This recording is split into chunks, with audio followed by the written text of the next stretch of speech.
के महल से उमा जी के मंदिर की तरफ चली। दोनों शोभा यात्रा के रास्ते को पैदल खड़े हुए सैनिकों ने भाले लेकर सावधान सावधान दोनों तरफ सुरक्षा की हुई थी। उस शोभा यात्रा की बड़ी सुंदर शोभा बनी हुई थी। सबसे आगे आगे उस पर दिव्य महाराज पैदल सैनिकों की टोली थी। ठीक उसके पीछे हाथी पर बैठे, ठीक उसके पीछे घोड़ों पर बैठे, ठीक उसके पीछे पीछे महाराज बड़े बड़े नागजन सूर्यजन गान करते चल रहे थे। उसके पीछे शहनाइयाँ, उसके पीछे ढोल बज रहे थे। ठीक उसके पीछे पीछे महाराज कुछ नर्तकियाँ लोक गीतों के साथ गायन कर रहे थे। फिर उसके पीछे उन नर्तकियों के ऊपर कुछ महाराज युवा जो आभूषणों को लुटाते हैं वो लोग चल रहे थे। ठीक उसके पीछे पीछे बड़ी बड़ी देवियाँ अपने रूप, अपने लावण्य, अपने सौंदर्य, अपने आंचल, अपने लटका और झटकान को पेश करती हुई चल रही थी। ठीक उसके पीछे पीछे जिनके उत्तरीय को 1000 दासियों ने संभाला था, श्री रुक्मिणी जी का भव्य रथ चला जा रहा था। ठीक उसके पीछे भी महाराज पर्दा के भीतर, घूंघट के भीतर और मोहिनी को भी पराजित कर देने वाले सौंदर्य को लिए श्री कृष्ण श्रीपाल के बहन बने चुपचाप चले जा रहे थे। कभी कभी पर्दा में से झांक झांक के देखते क्या हो रहा है, क्या माहौल है, दारू क्या चल रहा है। बोले बस महारानी आगे ही चल रही है, तू बिल्कुल पीछे लगा के रहे। उनको किसी और चीज में रुचि नहीं। ऐसी बड़ी सुंदर लंबी शोभा यात्रा बड़ी भव्यता से उमा जी के मंदिर पर पहुंची है। रुक्मिणी जी बड़े सलीके से रथ से उतरी है।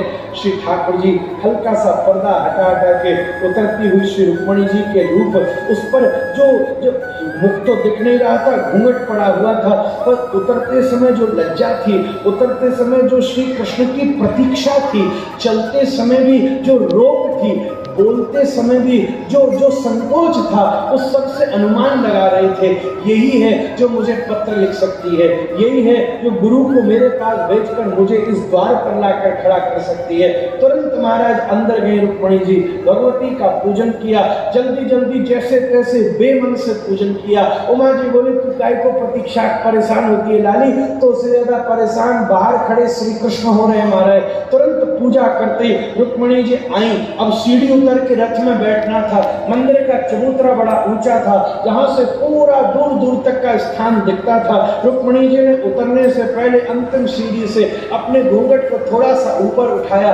कहाँ है श्री कृष्ण? क्या आए श्री कृष्ण? क्या गोविंद पधार रहे हैं? अरे ये तो पौंड्रक के राज्य का ध्वज है, ये तो साल्व के राज्य का ध्वज है, ये तो विदुरथ के राज्य का ध्वज है, ये तो महाराज कहीं शिशुपाल, ये तो हमारे राज्य का ध्वज है। कहीं द्वारिका का रथ नहीं दिखता, कहीं से भी गरुड़ लांछन ध्वज की दृष्टि नहीं पड़ती। ये देखते देखते देखते देखते सब सखी कह रही हैं आगे चलो, परिचारिकाएं बार बार फूल बरसा रही हैं, सब कुछ अटका पड़ा है। रुक्मिणी जी ने उसी समय अधीरता में अपने ऊपर पड़े हुए घूंघट को एक क्षण में पलट डाला। सूर्य मपश्यत राजदारा, आज तक राजदाराओं को सूर्य ने भी नहीं देखा था, पर जैसे ही घूंघट को एकदम से पलटा सैनिक तो स्तब्ध रह गए। आज तक ऐसा सौंदर्य कोटि कोटि कमनियों के भी मद को दलित कर देने वाला श्री रुक्मिणी जी का सौंदर्य था।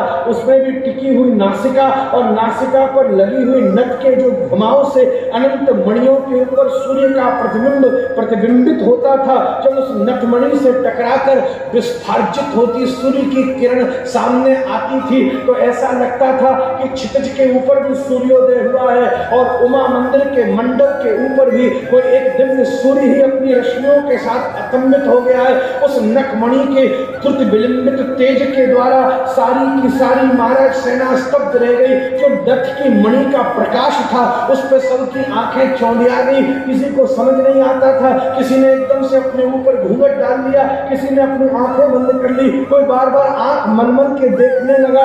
महाराज भगवान ने कहा यही मौका ठीक है जब सबकी आंखें बंद हो जाती हैं, गोविंद की आंखें खुल जाती हैं। भगवान रथ लेकर के आगे दौड़े, पर्दा को पलट दिया। रुक्मिणी जी के कंधे के ऊपर महाराज विभिन्न प्रकार से उत्तरीय बना हुआ था, उस उत्तरीय की गांठ को खोल दिया। सारी लज्जा संकोच छोड़े बिना कृष्ण की प्राप्ति नहीं होती। रुक्मिणी जी ने सारा संकोच छोड़ा, सीढ़ियां उतरी, श्री कृष्ण ऊपर चढ़ रहे। ऐसा दर्शन पहली बार हुआ है। परमात्मा सीढ़ी से नीचे उतरता है और भक्त साधना की सीढ़ी पर ऊपर चढ़ता है। पर आज प्रेम की दशा विचलित है। उमा मंदिर की सीढ़ियों से रुक्मिणी जी उतर रहे हैं और श्री कृष्ण ऊपर चढ़ रहे हैं। श्री रुक्मिणी जी के पास पहुंचते ही अपने हाथों से रुक्मिणी जी को उठा लिया, जैसे कोई मनुष्य गजेंद्र अपने सूंड के द्वारा किसी कमल को उखाड़ लेता है, ऐसे रुक्मिणी जी को उठा के श्याम सुंदर ने रथ पर विराजमान कर लिया। रथ लेकर के दारुण आगे चला। जैसे ही श्याम सुंदर ने रुक्मिणी जी को उठाया, भगवान सूर्य का परम तेज जो